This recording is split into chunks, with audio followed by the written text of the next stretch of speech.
profite de l'occasion pour, dès le départ, pour remercier plusieurs d'entre vous qui avaient déjà manifesté vos sympathies à mon endroit au sujet du décès de ma mère. J'apprécie énormément. Et les nouvelles viennent de sortir, c'est que les funérailles vont avoir lieu la semaine prochaine en même temps que le lancement du livre de Caro. Et moi, j'en ai parlé à Caro ce matin et je vous encourage fortement à venir au lancement du livre de Caro. Et c'est pas parce qu'il y en a qui vont se sentir tiraillés, ils aimeraient peut-être venir au salon, venir transmettre vos sympathies, mais je sais que je suis déjà très comblé et il y en a qui vont pouvoir le faire aujourd'hui et encore durant la semaine. Et moi, je vous encourage plutôt à venir en Église au lancement du livre de Caro. Et de prier pour moi. Moi, je vais avoir l'occasion, entre autres, parce que mon frère et ma soeur m'ont demandé de préparer une éloge pour ma mère, de pouvoir présenter l'Évangile, même s'ils ne s'y attendent pas. Mais il y a un Évangile qui va être proclamé. Et que le Seigneur puisse me permettre de le faire avec dignité, de le faire avec joie, mais de le faire avec sincérité, à l'occasion du décès de ma mère. On va prier au départ parce que j'ai vraiment besoin de la puissance de Dieu pour pouvoir vous apporter la parole ce matin.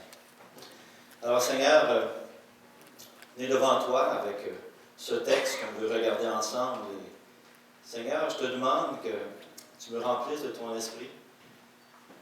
Je suis là dans la faiblesse, Seigneur, j'ai besoin vraiment de toi.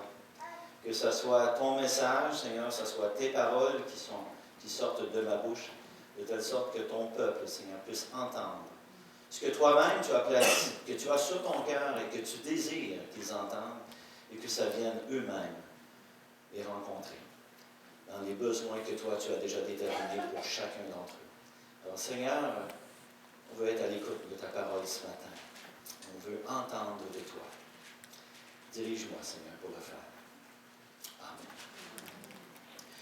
Vous savez, il y a 2 semaines, François nous parlait, nous annonçait qu'il y avait une personne qui était malade, qui venait juste de rentrer à l'hôpital, c'était, je pense, Adrien. Et en même temps, il nous parlait de Robert. Robert qui, le matin même, venait de rentrer à l'hôpital parce qu'il y avait des pierres au rein. Et vous savez qu'en Église, on a prié. Je ne sais pas ceux qui étaient là il y a 2 semaines, vous avez remarqué, on a prié. Il y en a qui ont remarqué l'heure. On a prié, il était 10h le matin. Et dans l'après-midi, François apprend par Hélène, l'épouse de Robert, que la douleur, elle est disparue soudainement à 10h20. Qu'il n'y avait pas de pierre au rein. Je ne sais pas. Alors, quand on voit une chose comme ça, on se dit, c'est une coïncidence. Moi, ça se fait que ça arrive en même temps. Coïncidence. Beaucoup de gens vont réagir de cette façon. Oui, ça arrive comme ça, c'est une coïncidence. D'autres vont dire, bien, Dieu répond aux prières. Ça se peut-tu? Est-ce que ça se peut que Dieu réponde aux prières? Oui. Il y en a d'autres qui vont dire, finalement, c'était pas vrai. C'est impossible que ça arrive comme ça. Peut-être que finalement, il n'y avait pas de pierre au rein. Puis ces gens-là vont douter. Vous savez, la façon dont on va réagir aux coïncidences dépend de notre vision du monde. La vision du monde se divise en deux grandes catégories. Il y a une vision du monde qui inclut Dieu. Il y a une vision du monde qui n'inclut pas Dieu. Et ceux qui croient que Dieu existe vont avoir tendance à croire que Dieu a un impact sur des événements. Vous êtes d'accord avec moi? Nous, on croit, entre autres, ce qui est écrit dans Éphésiens 1 au chapitre 11, que Dieu est celui qui opère toutes choses d'après le conseil de sa volonté. Ça veut dire quoi, ça? Ça veut dire qu'on est conscient, qu'on est confiant que Dieu est en contrôle de tous les événements. Vous êtes d'accord avec ça? Dieu est en contrôle. Ça veut dire que chaque événement qui arrive est un événement qui a une signification divine. Souvent, on ne la connaît pas. Dieu ne nous présente peut-être pas nécessairement pour tous les événements quelle est la signification qu'il lui donne, mais il y en a une. Et des fois, Dieu nous fait grâce, puis nous permet de comprendre, au travers d'un événement en particulier, qu'est-ce qui arrive. Ce matin, on va regarder un texte dans lequel il y a des coïncidences. Comment ça se fait que Dieu a permis qu'il y ait ce type de coïncidence-là? Comment ça se fait que par hasard, il y a une personne qui se présente, puis qui rencontre une autre à un moment donné? Sinon que Dieu est derrière tout ça. Alors, je vais vous inviter à regarder dans l'Évangile de Luc, au chapitre 2, à partir du verset 21. Alors, pour ceux qui, nos amis, alors ceux qui ont une Bible de couleur blanche, c'est à la page 661. Et ceux qui ont une Bible de couleur bleue, c'est à la page 1019, 1019. Alors, pour que vous puissiez revoir le texte, moi, je vais être sur la ligne 21, qu'on puisse bien comprendre, lire ce texte-là. C'est un texte avec des coïncidences. Il est tiré de l'Évangile de Luc. Luc, qui a écrit un texte dédié à Théophile. Et ce texte-là, c'est ce qu'on appelle l'Évangile. Les 2 premiers chapitres de ce texte-là parlent de la naissance de Jésus et de la naissance de Jean-Baptiste. 2 personnages que Luc va ensuite développer en termes de trame historique par après. Il parle de leur naissance, de leur annonce miraculeuse, surnaturelle, et en même temps, il y a des témoins qui viennent pour Jean-Baptiste et pour Jésus indiquer à quoi, qu'est-ce que ça rime, la naissance miraculeuse de ces 2 personnages-là. Jean-Baptiste et Jésus. C'est ce qu'on voit dans les 2 premiers chapitres. Là, on arrive à un texte, ici, à partir du verset 21. Regardons qu'est-ce que Dieu peut nous indiquer au travers de ce texte-là. Le 8e jour auquel l'enfant devait être circoncis étant arrivé, on lui donna le nom de Jésus, nom qu'avait indiqué l'ange avant qu'il soit conçu dans le sein de sa mère. Et quand les jours de leur purification furent accomplis selon la loi de Moïse, Joseph et Marie le portèrent à Jérusalem pour le présenter au Seigneur. Suivant ce qui est écrit dans la loi du Seigneur, tout mâle, premier-né, sera consacré au Seigneur, et pour offrir en sacrifice 2 tourterelles ou 2 jeunes pigeons, comme cela est prescrit dans la loi du Seigneur. Et voici, il y avait à Jérusalem un homme appelé Siméon. Cet homme était juste et pieux, il attendait la consolation d'Israël, et l'Esprit Saint était sur lui. Il avait été divinement averti par le Saint-Esprit qu'il ne mourrait point avant d'avoir vu le Christ du Seigneur. Il vint au temple, poussé par l'Esprit.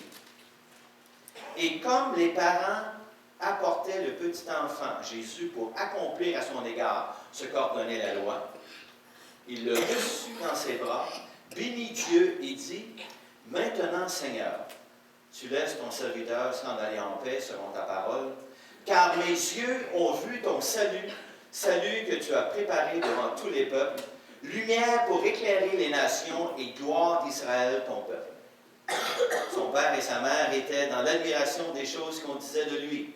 Siméon les bénit et dit à Marie, sa mère, « Voici, cet enfant est destiné à amener la chute et le relèvement de beaucoup en Israël, et à devenir un signe qui provoquera la contradiction, et à toi-même une épée te transpercera l'âme, afin que les pensées de beaucoup de cœurs soient dévoilées. » Il y avait aussi une prophétesse, Anne, fille de Phanuel, de la tribu d'Aser. Elle était fort avancée en âge, et elle avait vécu 7 ans avec son mari depuis sa virginité. Restée veuve et âgée de 84 ans, elle ne quittait pas le temple et elle servait Dieu nuit et jour dans le jeûne et dans la prière. Étant arrivée, elle aussi, à cette même heure, elle louait Dieu et elle parlait de Jésus à tous ceux qui attendaient la délivrance de Jérusalem. On n'étudiera pas le texte en détail, verset par verset, mais on va regarder en gros. Comme une gros, qu'est-ce qui s'est passé? Et entre autres, surtout au niveau des coïncidences. Première coïncidence, puis je fais appel à ce que Luc nous parle dans les 2 premiers chapitres. Pourquoi que Élisabeth et Zacharie, qui sont entre autres les parents de Jean-Baptiste, de même que Siméon et Anne, qui sont dans notre texte d'aujourd'hui, comment ça se fait qu'ils sont tous avancés en âge? Ce sont tous des gens très avancés en âge. C'est ce que le texte nous dit.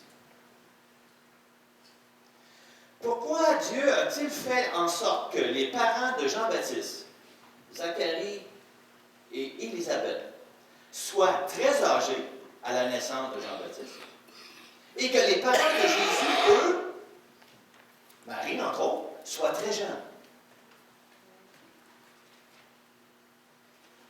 Coïncidence. Pourquoi?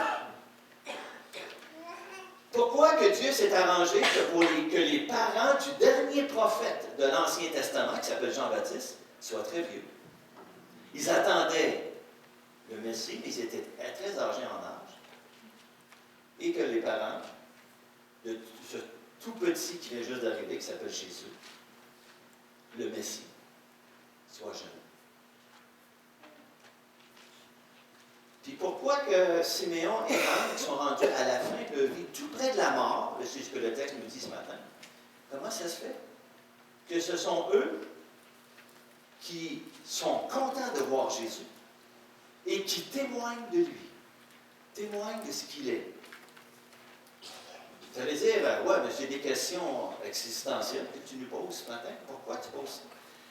C'est parce que l'évangéliste Luc a pris soin d'indiquer pour ces 4 personnes-là leur âge, qu'ils étaient avancés en âge. Il le dit pour Zacharie, pour Élisabeth au chapitre 1. Puis là, il dit ça pour Siméon et Anne.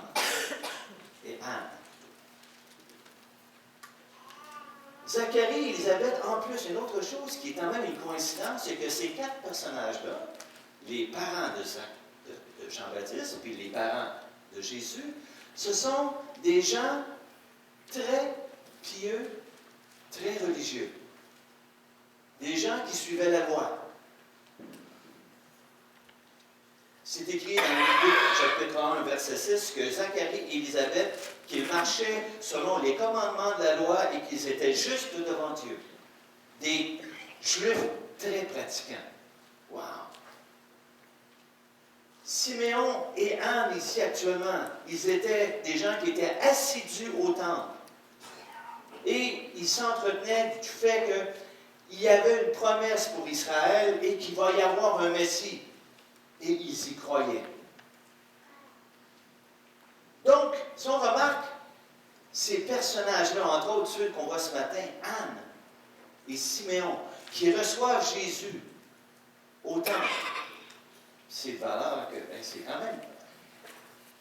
Siméon est arrivé juste en même temps que les parents de Jésus lorsqu'ils l'ont présenté.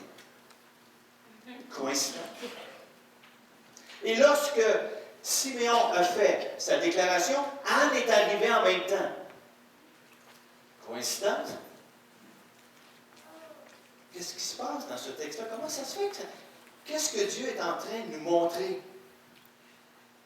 Siméon et Anne, qui sont avancés en âge, ce sont des gens qui suivaient la loi de Moïse.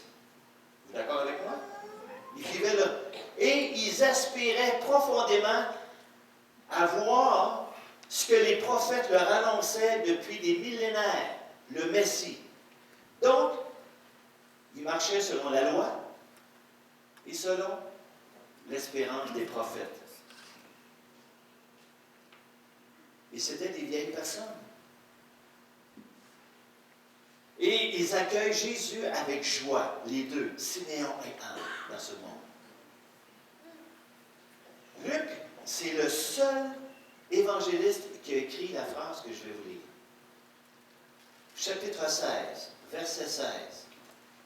Il a écrit, « La loi et les prophètes ont subsisté jusqu'à Jean. Depuis lors, le royaume de Dieu est annoncé. Luc, c'est le seul évangéliste parmi tous les quatre à rapporter les paroles de Jésus. La loi et les prophètes ont subsisté jusqu'à Jean, mais maintenant, le royaume de Dieu est annoncé. Ça veut dire que jusqu'à l'arrivée de Jean et de Jésus, la parole et le règne de Dieu étaient proclamés au travers la loi puis les prophètes. Et que dorénavant, en Jésus, à partir de Jésus, la parole et le règne de Dieu vont être proclamés d'une nouvelle façon. Parce que Jésus est la parole. C'est ce qu'on voit dans Jean, chapitre 1, verset 1. Et Jean est, pas Jean, excuse-moi, Jésus est le roi. On voit dans Jean, chapitre 18, verset 37. Donc,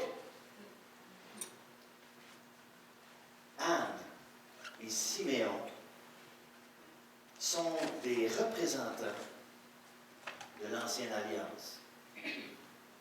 Cette alliance qui vient à échéance, dans un certain sens. Ils sont vieux, âgés, mais ils sont contents de voir le Messie. Des gens, ils sont représentatifs de la Nouvelle Alliance.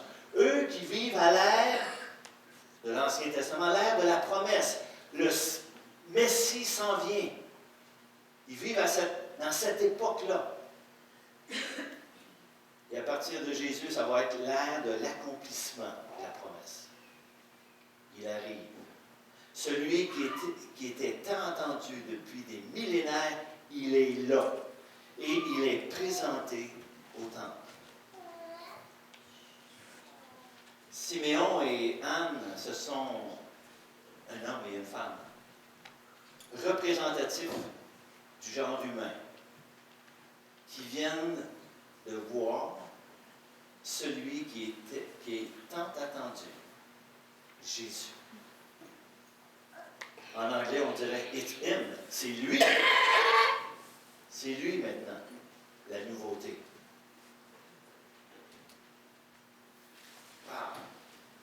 Luc, donc, nous illustre au travers, finalement, ces quatre personnages-là, Zacharie, Élisabeth, avancée en âge, Anne, Siméon, que l'ère de la loi et des prophètes arrive à son terme. Ces personnages sont à la fin de leur vie, comme l'est l'époque de la loi et de l'époque des prophètes.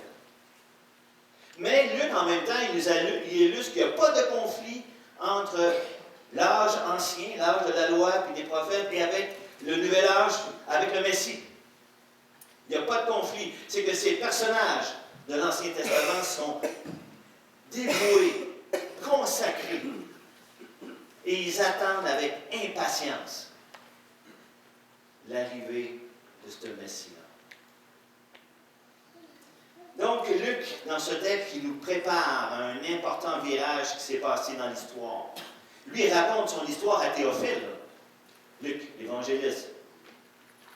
Mais là, quand Théophile lit ce texte-là, il se retrouve en train devant l'évangéliste Luc, est en train de lui dire, quand Jésus, il s'est passé quelque chose de nouveau. C'est l'âge du Messie qui commence, qui arrive sur cette terre. Une nouvelle époque. Un nouveau message maintenant pour le peuple juif. L'ère de la loi puis l'ère des prophètes est révolue. Mais Jésus n'est pas venu abolir la loi. Ça ne veut pas dire que la loi c'est plus bon, ni les prophètes, mais il vient compléter ce qui a été annoncé. Il vient l'accomplir. Tous les vrais saints de l'Ancien Testament sont en train de lui ouvrir les bras et lui dire, au travers Siméon et Anne, bienvenue Jésus, c'est toi qu'on attendait depuis des millénaires. Maintenant, comme Siméon dit, tu peux laisser partir ton serviteur en paix. Maintenant, je t'ai vu. Wow! Il y en a combien qui auraient aimé être à la place de Siméon parmi les gens de l'Ancien Testament? Imaginez Moïse, David, Abraham, qui savait qu'un jour qu'il était pour y avoir un sauveur. Eux, ils ne l'ont pas vu. Mais Siméon, lui, qui attendait ces choses, le voit. Pour lui, c'est l'apogée de sa foi. Il vient de le voir. C'est Jésus qui l'a arrivé. C'est pour ça qu'il dit au verset 30 qu'on a lu tantôt, « Car mes yeux ont vu ton salut. » Wow! Mes yeux ont vu le Sauveur. Et ça demande de la foi pour dire ça. Hein? Parce qu'il y avait devant lui un bébé, âgé de 8 jours. Puis là, tu te dis, j'ai vu ton salut. Hey, c'est un bébé de 8 jours. Ça fait gaga, gouzou, ça gazouille quand même. Là, finalement, de la foi, puis il dit que voir, ça, c'est le salut d'Israël. Le texte nous dit qu'il est inspiré par l'Esprit. Il faut croire dire ça. Ça demande une intervention de Dieu pour reconnaître Jésus. Il y avait juste 8 jours. Mais là, on peut se poser la question, est-ce que tout Israël va se tourner vers Jésus? Est-ce que Siméon et Anne vont faire... Est-ce que tout le peuple d'Israël va se tourner? Imaginez que Luc est en train d'écrire son texte. Là, Théophile n'a pas lu le reste, puis là encore. Il dit, hey, ça va être quoi la suite? Là? Est-ce que tout Israël va se convertir comme... Ils sont dans l'espérance, le Messie s'en vient, ils vont tous sur les barbes, ils vont dire, c'est lui, parfait, on croit en lui, on croit en Jésus. Remarquez ce que Siméon annonce prophétiquement parlant, verset 34. Il dit, voici, cet enfant est destiné à amener la chute et le relèvement de beaucoup en Israël et à devenir un signe qui provoquera la contradiction. Il y a des gens qui vont, parmi le peuple d'Israël, qui vont rejeter Jésus. Et tout au long du texte de Luc, on va le voir plus loin. Il y a des gens qui vont persécuter Jésus. Celui qui était venu pour eux, pour les sauver, ils vont le mettre dehors. Ils vont le placer sur une croix. Et même Siméon avertit sa mère, Maman Marie, et à toi-même une épée te transpercera l'âme. Parce qu'elle va voir son fils suspendu sur une croix à la fin. On le voit dans l'évangile de Jean. Comment ça peut être dévastateur pour une maman de voir son fils traité de cette façon. Elle qui l'a porté. Et on voit un premier grand thème dans ce texte-là, qu'entre l'Ancien et le Nouveau Testament, il y a une continuité.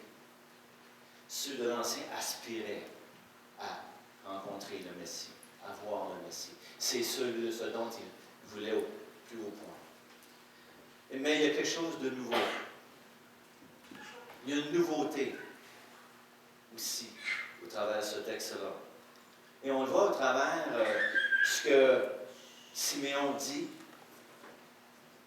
à partir du verset 30, il dit « Car mes yeux ont vu ton salut, salut que tu as préparé devant tous les peuples, lumière pour éclairer les nations et gloire d'Israël, ton peuple. » Wow! Jésus vient, mais juste pour Israël? Juste pour sauver Israël? Juste pour sauver les Juifs? Non. Il vient pour être une lumière pour éclairer les nations. Ça comprend Israël et les autres. Et on fait partie, nous, de ceux-là. Jésus est venu pour nous. Et ce que Siméon a écrit, là, c'est pas nouveau. Le prophète Ésaïe avait dit pratiquement la même chose, 700 ans auparavant. Hey, c'est coïncident. Chapitre 52 d'Ésaïe, verset 10. « L'Éternel découvre le bras de sa sainteté aux yeux de toutes les nations, et toutes les extrémités de la terre verront le salut de notre Dieu. » Tout le monde va voir le salut de notre Dieu. Dieu vient sauver Israël seulement? Toutes les nations. Vient être un sauveur pour tous. Et ça frappe dans les dents pour les Juifs. Eux qui croyaient, parce qu'ils étaient Juifs, descendants d'Abraham, il y avait juste ceux qui étaient descendants d'Abraham, circoncis, qui étaient pour être les bénéficiaires du salut de Dieu. Puis là, ils vont apprendre à travers Jésus que Jésus n'est pas venu juste pour eux, pour tous. Pour un Juif, c'est insultant. Les Juifs religieux de l'époque de Jésus ne l'ont pas pris. De voir que lui, d'avoir qu'il se prenait pour Dieu, c'est la façon qu'il réagissait. Et dans les premiers temps de l'Église chrétienne, comment ça a été difficile pour les Juifs d'admettre que le salut était aussi pour les non-Juifs. Et dans les églises, le premier temps, ça brassait entre les Juifs et les non-Juifs. Parce que les Juifs étaient convaincus que Jésus était juste pour eux autres. Non, juste les Juifs qui sont sauvés. Non, il y a une nouveauté en Jésus. Israël attendait un délivreur, un libérateur. Mais là, il y a une nouveauté. C'est tous, toutes les nations. Et le texte en parle déjà dès le départ, chapitre 2, dans l'Évangile de Luc. Et Luc, tout son long, même avec les actes des apôtres, on voit comment l'Évangile s'est répandu jusqu'aux extrémités du monde. Dans ce temps-là, les extrémités du monde, ça s'appelait pratiquement l'Empire romain. Et on voit que l'Évangile s'est répandu jusque-là. Lumière pour éclairer les nations et gloire d'Israël, ton peuple. Ce qui veut dire que Jésus, il est là pour révéler le vrai Dieu.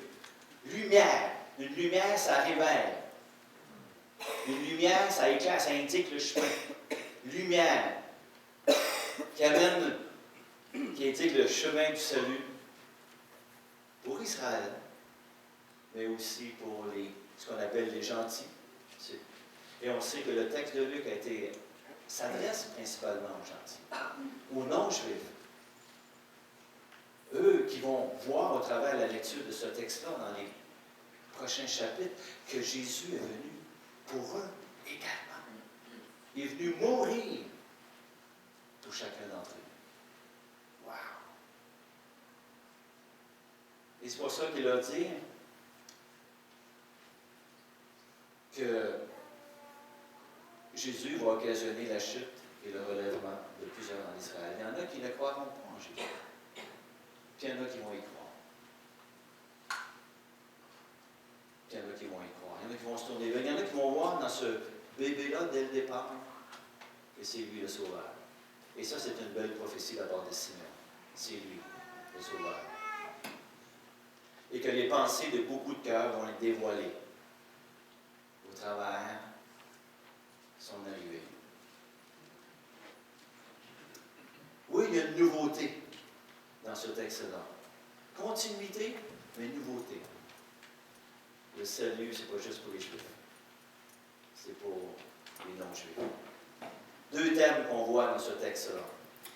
Deux thèmes importants, fondamentaux. Puis on pourrait se demander nous-mêmes ce matin, comme enfants de Dieu, comment que je peux recevoir ce texte-là, puis l'appliquer et le vivre, le mettre dans ma vie? Comment je peux vivre ça, moi? Ce texte qui nous parle de continuité avec l'Ancien Testament. L'Ancien Testament, le Nouveau Testament, c'est une continuité. Le plan rédempteur de Dieu se continue. Mais il y a une nouveauté en même temps. C'est une nouvelle ère, une nouvelle époque qui commence avec Jésus. Quand Jésus entre dans ta vie, il se passe quelque chose de nouveau. Tu continues de vivre physiquement, mais tu deviens une nouvelle créature. Est-ce que c'est vrai? Oui. Nous sommes, tous les êtres humains sont créés à l'image de Dieu. Vrai? Oui. Tous les êtres humains. Et lorsque Jésus entre dans ta vie, lorsque tu le reçois comme Seigneur et Sauveur, lorsqu'il rentre dans il y a quelque chose de nouveau qui se passe. C'est que dorénavant, ta vie, elle est consacrée à refléter la gloire de Dieu. Ta vie est une signature de Dieu. Tu es un représentant de Dieu sur deux pattes. Juste parce que Jésus est rentré dans ta vie. Et lorsque Jésus entre, si on va remarquer dans la Bible, Jésus, il est placé au centre de la révélation. Au centre. Tout ce qui est avant, ça annonce Jésus. Ensuite, à partir de lui, on voit tout ce qu'il accomplit jusqu'à la fin. Il est le centre de la parole de Dieu.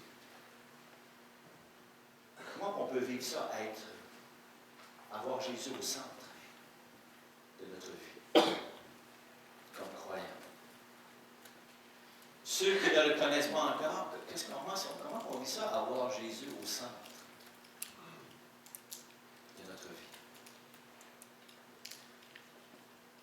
Moi, je suis conscient peut-être qu'il y a des gens ici qui ne connaissent pas Jésus. Et ça m'est arrivé, moi aussi, il y a quelques années. À un moment donné, je suis rentré dans une église. C'était en 1986. Et dans cette église-là, je me suis assis. Il y avait une cérémonie qui se passait en avant. Et quand je me suis assis dans cette église-là, c'était très silencieux, avec beaucoup d'écho. Quand je me suis assis, j'avais l'impression profonde dans mon cœur qu'ici, il y a quelqu'un qui veut me rencontrer. Et c'est ce que je ressentais. Et quelques mois après, ce quelqu'un dont j'avais l'impression dans mon cœur qui voulait que je sois en relation avec lui, s'est manifesté à moi au travers un frère qui m'a présenté Jésus. Et j'ai dit oui à Jésus. Il s'est passé quelque chose de nouveau dans ma vie. Et c'est ce que je vous souhaite. Une vie transformée par Jésus, placée au centre de votre vie. Jésus au centre de votre vie. Il est au centre de l'histoire. Parce qu'on compte les années avant Jésus-Christ, puis on compte les années après Jésus-Christ. Ah, l'histoire est bien faite. Jésus est au centre. Il est au centre entre l'Ancien et le Nouveau Testament. Mais dans l'Ancien Testament, il est annoncé tout le long. Continuité. Mais lorsqu'il arrive, ça devient concret, là, présent. Il vient sur la croix mourir pour chacun d'entre nous. C'est lui le Sauveur. Wow! L'humanité ne sera plus la même à partir de Jésus. Et c'est la même chose dans nos vies. Lorsque Jésus est là, présent dans nos vies, lorsqu'on l'invite dans notre vie, lorsqu'on se tourne vers lui, ça change. Ta vie n'est plus pareille.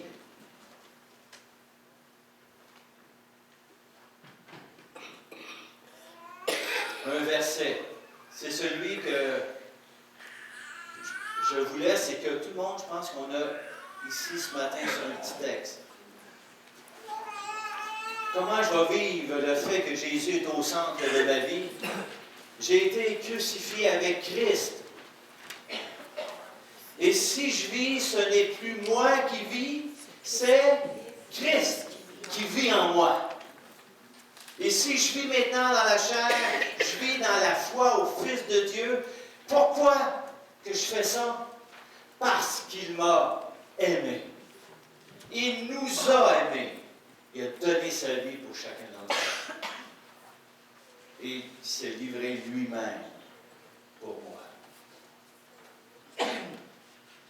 Quelle est la place que Jésus peut prendre dans ma propre vie? Une seule. Au centre. Au centre de mon emploi du temps, au centre de mon agenda, au centre de ma famille, au centre de ma vie. C'est là qu'il doit être. Et à chaque jour, je dois confesser, Seigneur Jésus, je pense qu'aujourd'hui, il y a des petits bouts de ma vie que je ne t'ai pas laissés. Puis des fois, c'est des grands bouts. C'est pas tout à fait au centre. Des fois, il y a d'autres choses qui sont au centre. C'est peut-être mon fonds de pension, ma job, mes enfants, ma famille, mais je ne t'ai pas placé au centre.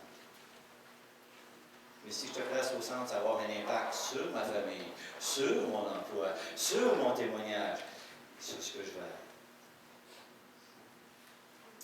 Et je termine avec cette histoire pour montrer les gens qui ont vécu avec Jésus au centre de leur vie. C'est un couple de missionnaires qui était en Indonésie. Et ils ont mis sur pied, ils ont implanté une église. C'était en milieu musulman et à un moment donné, il y a eu une émeute. Il y a des gens qui se sont rassemblés autour et qui ont voulu faire une église. Et entre autres, il y avait une dame qui avait un porte-voix. Elle est montée sur un autobus et elle haranguait les gens, les incitait à détruire cette église-là. Et les gens l'ont suivi. Ils ont mis le feu à l'église. Il y a des gens qui ont été brûlés. La femme, elle a été emprisonnée pour son geste. La justice a fait son cours. Mais elle a été mise en prison. En Indonésie, quand tu es en prison, il n'y a personne qui prend soin de toi en termes de nourriture, sinon ta famille. Il n'y a pas de système là où on te fournit de la nourriture. Non, c'est la famille qui nourrit les prisonniers. Chaque jour, il y a des gens qui allaient porter des aliments aux gens qui étaient en prison. Ça, c'était leur façon de faire en Indonésie. Elle, la madame, la dame, elle n'avait pas de famille. Elle n'a pas de famille.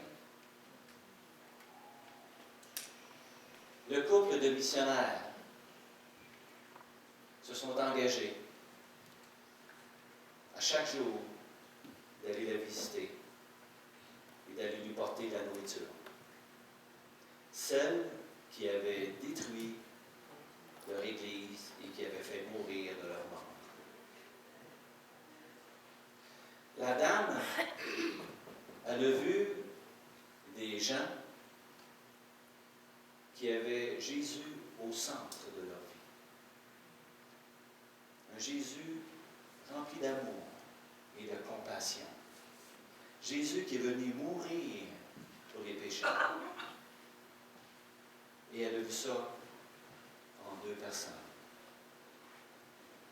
Elle a vu Jésus au travers ce couple de missionnaires. Et vous pouvez pratiquement deviner ce qui est arrivé. Elle s'est convertie. Elle a donné sa vie à Jésus. Parce qu'elle avait vu Jésus vivant au travers de ces deux personnes. Parce que Jésus était au centre de leur vie. Ce n'était pas le bâtiment, ce n'était pas le ministère qui était au centre de leur vie. C'était Jésus. Comment allons-nous témoigner de ce Jésus-là dans un milieu hostile? Et ils l'ont fait comme Jésus l'aurait sûrement fait lui-même. Il a nourri cette personne. Et il est en plus, la parole nous parle, le pain de vie. Celui auquel on peut aller et se nourrir. N'est-ce pas ça merveilleux? Mettons Jésus au centre. J'invite l'équipe de louange on va chanter Jésus soit le centre, mais il ne faut pas que ça soit juste des paroles. Moi, je vous inviterai pendant que vous allez chanter, tous et chacun.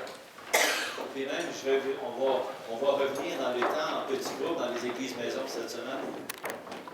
Qu'est-ce que ça peut vouloir dire, moi, dans ma vie, cette semaine, mettre Jésus au centre? Qu'est-ce qui va débarquer du centre? Et puis Jésus va prendre la place. Afin que l'on puisse être, tous et chacun, de ces témoins puissants de ce qu'est Jésus. Amen. Que ces paroles puissent descendre dans nos cœurs et avoir un impact pour le royaume de Dieu. Amen. Je vous invite à vous lever.